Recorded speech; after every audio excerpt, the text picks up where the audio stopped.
Bismillahirrahmanirrahim. Assalamualaikum warahmatullahi wabarakatuh. Selamat siang ibu-ibu.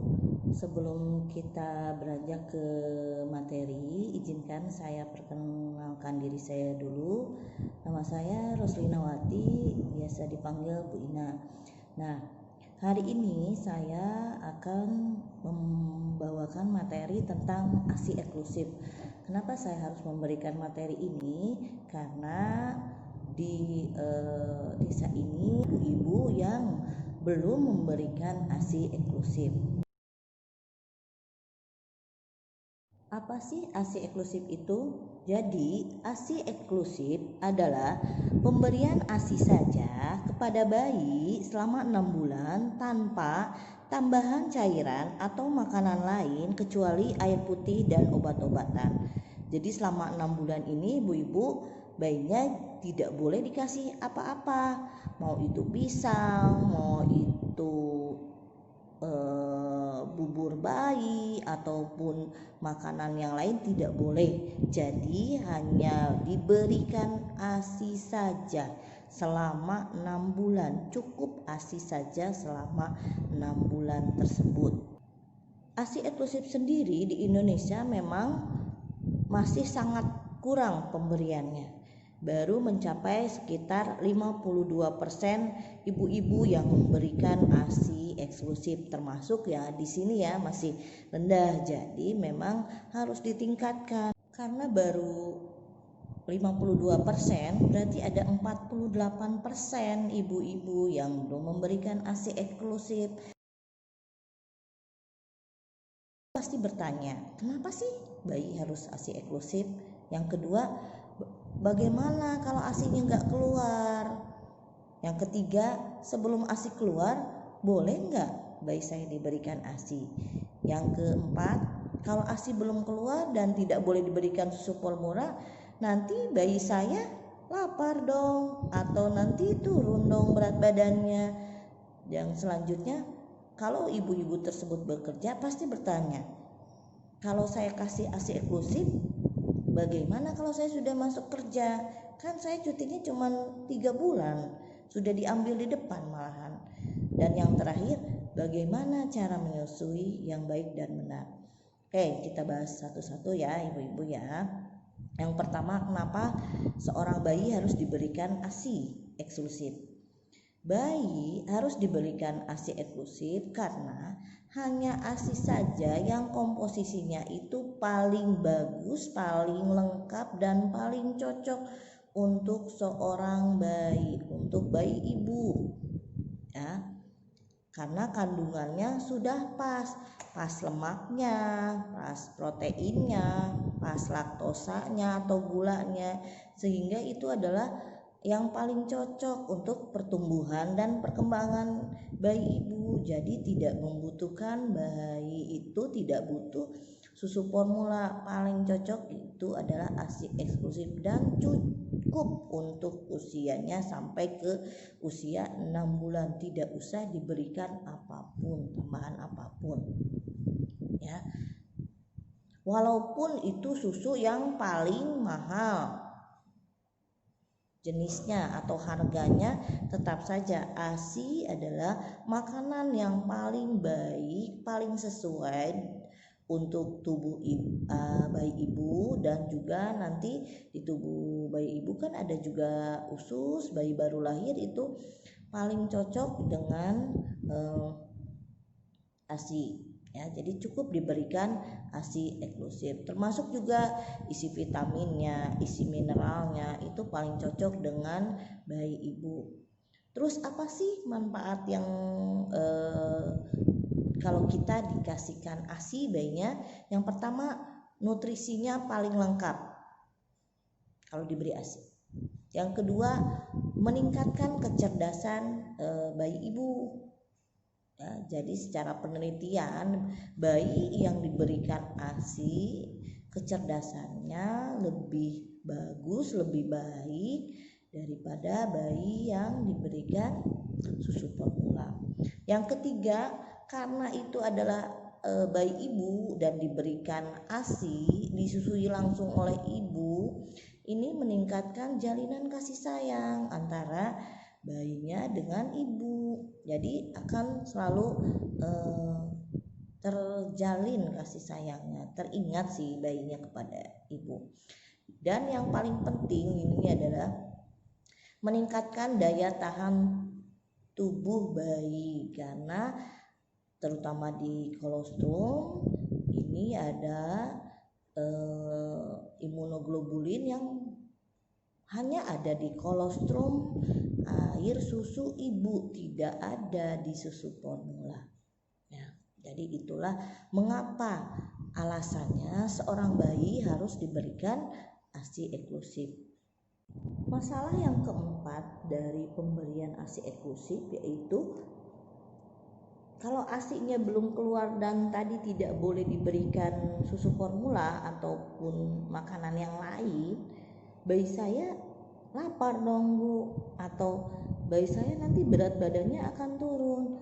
Jangan khawatir, karena pada minggu pertama bayi yang baru lahir memang akan mengalami penurunan berat badan sebesar 5-10% dari berat badannya atau berat lahirnya. Tetapi nggak perlu khawatir, karena si bayi itu sudah mempunyai cadangan cairan dan energi yang cukup. Artinya kalau dia berat badannya turun hanya 5-10% itu masih normal ya.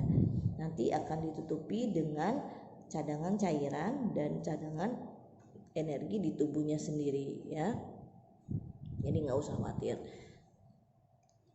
Jadi kita berusaha terus sampai ASI-nya lancar.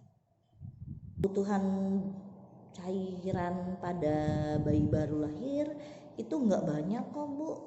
Jadi nggak usah takut dia kelaparan. Dalam 1 hari saja itu kalau berat badan bayi ibu adalah 3 kilogram, dalam hari pertama kebutuhannya hanya 60 cc per kilogram berat badan dalam 24 jam. Artinya kalau berat badan bayi tadi lahirnya 3 kilo, kita kalikan 3 saja. 3 kilo dikali 60 cc menjadi 180 cc dalam 24 jam. 180 cc itu kurang lebih 3/4-nya ya dari botol air mineral yang kecil, atau kita bilang air mineral yang kecil yang 240 ya, itu kan isinya 240. Nah ini hanya 180 dalam 24 jam. Sedangkan kita nyusu bayinya sekitar 2 jam sekali ya. Jadi tinggal kita bagi saja, sekali minum hanya sekitar 15 cc. 15 cc itu berarti sekitar 3 sendok makan ya sekali minum, nggak banyak, sedikit ya Bu ya. Jadi nggak usah takut bayinya kekurangan cairan kalau tidak diberikan susu formula, tapi berikan saja ASI ya, karena cukup diberikan 1 kali pemberian hanya 15 cc atau 3 sendok saja, 3 sendok ASI atau sekitar 15 cc dalam 1 kali pemberian. Bukan kayak kita yang minumnya langsung 1 gelas, enggak ya, tapi cukup 15 cc saja dalam 1 kali pemberian. Terus makanan apa sih yang mempengaruhi produksi ASI? Ya, banyak makanan. Contohnya ada kacang hijau dan air kacang hijau. Bisa juga sayuran hijau, terutama daun katuk atau ekstraknya, ini sudah terbukti. Yang ketiga adalah kita juga bisa minum susu untuk ibu menyusui ya, supaya ASI-nya lancar. Masalah yang ketiga dalam pemberian ASI eksklusif, pasti ibu bertanya, sebelum ASI saya keluar boleh enggak bayi saya diberikan ASI? Tidak boleh ya Bu ya.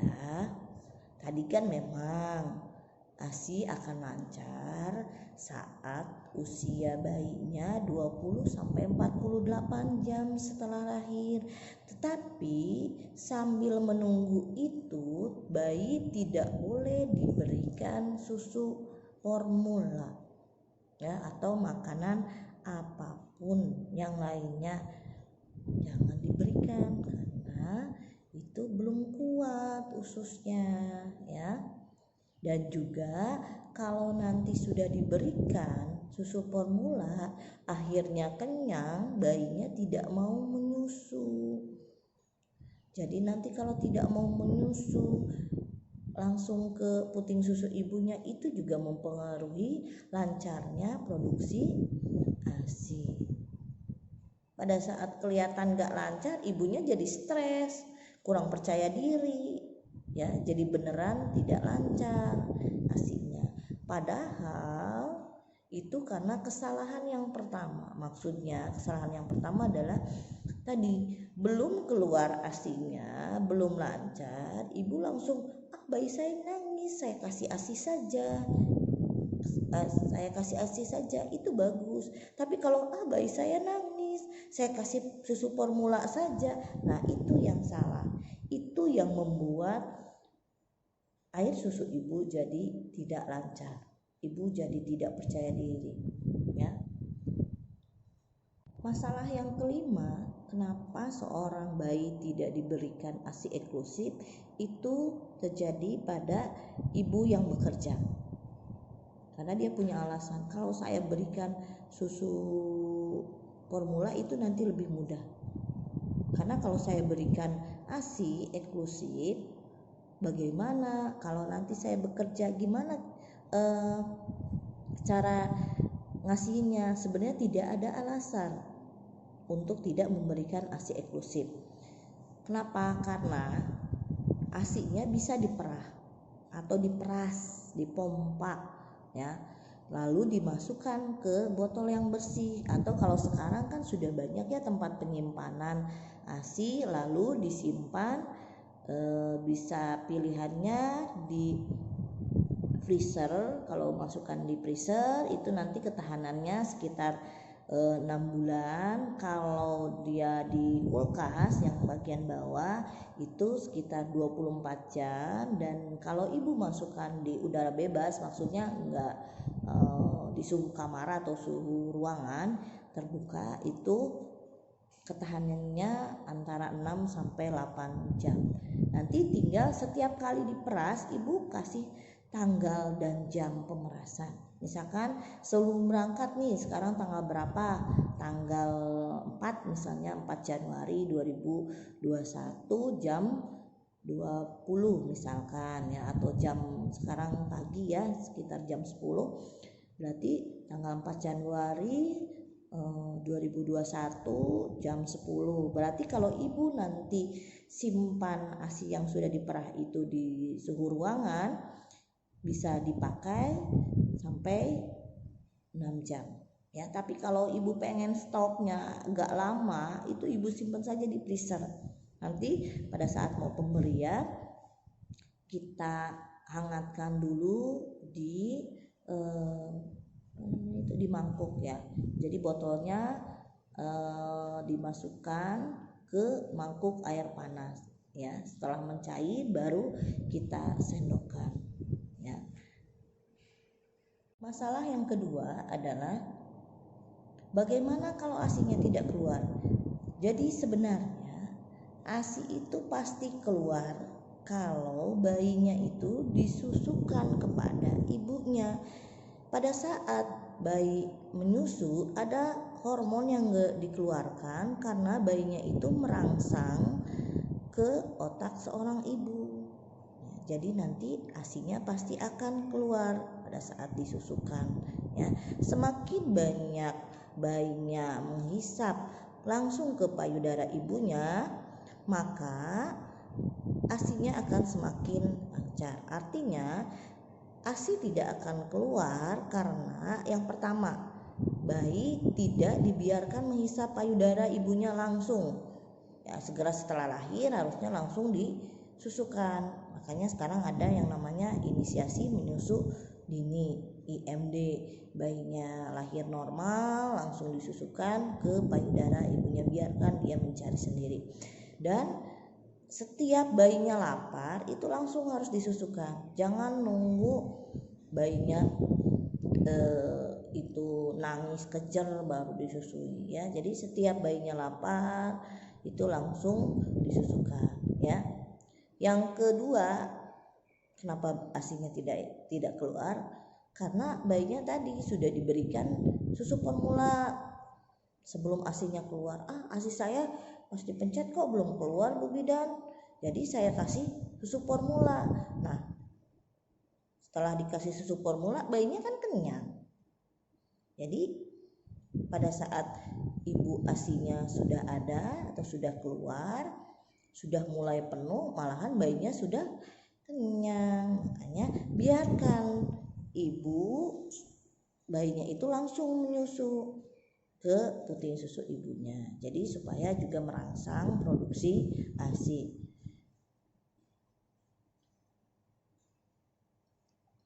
Yang ketiga, karena ibunya stres, ibu harus rileks, ibu harus tenang, ibu harus percaya diri, ya, supaya ASINYA lancar. Kalau ibu percaya diri, yakin nih, ASI saya keluar, pasti keluar. Jangan stres, jangan dibawa stres, jangan dibawa pusing, supaya hormonnya keluar, hormon yang bisa memproduksi ASI, memperlancar ASI. Ya, karena kalau ibunya stres, produksi ASI juga akan menurun. Alasan yang ketiga, kenapa ASI tidak keluar? Karena ibunya kurang minum, kurang juga makan. Makanan yang mempengaruhi produksi ASI. Pastilah kalau kurang makan, kalau kurang minum, produksinya tidak akan lancar.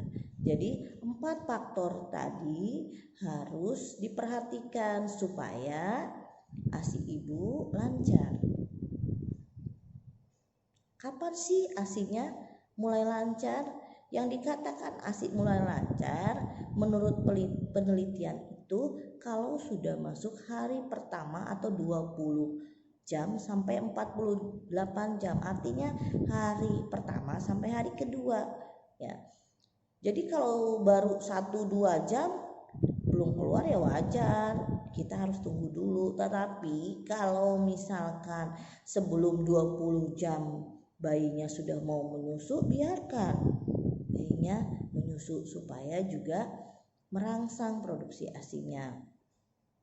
Ya, segera bayinya disusukan segera mungkin dan sesering mungkin supaya produksi ASINYA juga lancar. Masalah yang terakhir dari pemberian ASI eksklusif adalah si ibunya nggak pede. Bagaimana sih cara menyusui yang benar, yang baik dan benar? Oke, kita ingat ada yang namanya teori Calm. Calm itu berarti CALM. Ya, C-nya itu adalah chin. Chin itu dagu ya Bu, ya ini dagu ya. Jadi dagu bayinya harus sepenuhnya menempel pada payudara. Jadi tempelkan dagu bayi pada saat menyusui ya. Jadi dagu bayinya harus nempel ke payudara ibunya. Yang kedua adalah areola. Areola adalah bagian dari payudara ibu yang berwarna gelap. Yang di sekitar puting susu ibu ya, ada yang agak kecoklatan atau kehitaman yang berwarna lebih gelap. Ini bagian tersebut atau bagian areola tersebut harus masuk ke dalam mulut bayi sebanyak-banyaknya ya. Kalau bisa sih seluruh bagian areola, makin banyak makin bagus. Dan L atau line atau garis artinya telinga bayi ini dan tangan si ibunya membentuk satu garis lurus. Artinya si bayi harus dipangku atau dipegang kepalanya dan telinganya itu sejajar dengan tangan ibunya. Ya, membentuk satu garis lurus. Ya. memangku. Nanti telapak tangannya bisa memegang atau memangku dengan baik atau mensupport dengan baik di bagian pantat bayinya. Dan M, tadi kan calm ya. M itu adalah mouth atau mulut. Mulut bayi harus benar-benar terbuka lebar. Karena kan ya, karena kan tadi mulutnya ini harus masuk ke areola, dagunya nempel. Ya. Kenapa posisinya harus ingat yang kalem tadi, CALM, supaya memerasnya bayi, supaya si bayi itu mendapatkan posisi yang baik dan ibunya juga tidak akan merasa kesakitan, tidak akan merasa lecet di puting susu kalau si payudaranya itu masuk dengan baik, terutama di daerah areola. Ya, jadi ingat kalem ya Bu ya, supaya nanti produksi ASInya bagus, cara menyusuinya juga nanti baik dan benar, nanti tidak ada masalah dalam memberikan ASI eksklusif. Karena si ibu cenderung nanti nggak mau ngasihkan ASI kalau tadi puting susu saya sakit, kok saya jadi lecet, itu karena posisinya tidak benar, tidak baik ya. Jadi posisi yang baik juga menentukan keberhasilan dalam proses menyusui. Nah, itu adalah beberapa masalah yang menyebabkan kenapa ASI eksklusif masih rendah. Saya harap setelah ibu tahu ilmunya, ibu akan memberikan ASI eksklusif kepada bayi dengan senang, dengan nyaman ya, supaya tumbuh kembang bayinya juga optimal ya Bu ya. Mungkin hanya sekian penjelasan dari saya. Kurang dan lebihnya saya mohon maaf. Mudah-mudahan apa yang kita pelajari hari ini bisa berguna bagi kita semua, dan ibu-ibu jadi percaya diri, jadi tahu kenapa harus bayinya itu harus diberikan ASI eksklusif. Terima kasih. Wassalamualaikum warahmatullahi wabarakatuh.